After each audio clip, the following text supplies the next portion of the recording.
slight difference, right? So it can be used for salaries.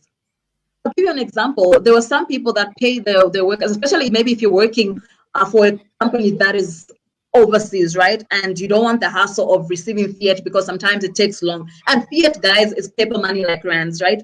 So you don't want the hassle of receiving fiat because it takes too long, and also how much it will cost you to convert your dollars into rands, from the bank. You don't know how much you will get, right? But also with the employers, that was a risk because there's some people who avoid paying their employees. Reason being, the price of Bitcoin has gone down, right? So they will think about it. They will say, if I pay my employee now, what's going to happen is that I will pay my employee more than I'm supposed to pay because the price has gone down. So for me to meet their salary, I have to add more Bitcoin so that it meets that salary, right? I end up giving them more Bitcoin. And Bitcoin is valuable. Nobody just wants to give out Bitcoin, right? So sometimes there'll be delays there. And also on the employee side, so if the price of Bitcoin is high, the employer will be so happy because if it's high, they give you less Bitcoin, right? And on the employee side, you receive less Bitcoin. It might even be less than what you normally receive. And then you won't be so happy because you will say, wow, if this price goes down, I haven't been given what's worth my salary or my wages, right? So there's also that dilemma when it comes to paying people with currencies.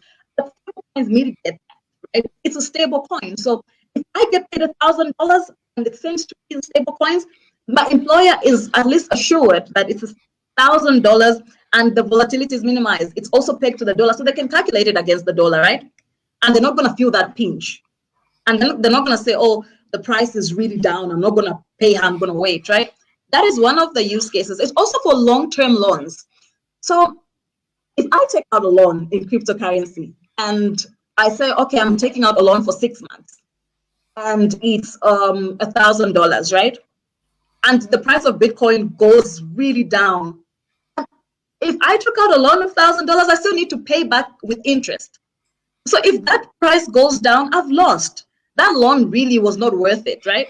It was not worth it. So that was why sometimes we had an issue with adoption or usability of cryptocurrencies, right? It's volatility. So stable coins have come in to try and mitigate that so that the usability of cryptocurrencies becomes more acceptable, right? Especially to a regular person that doesn't understand these things. I mean, they'll start crying that I've been scammed. So because that's mainly, and right now there are like over 200 stable coins compared to the other utility coins, right? They're over 200 stable coins, and there's like 72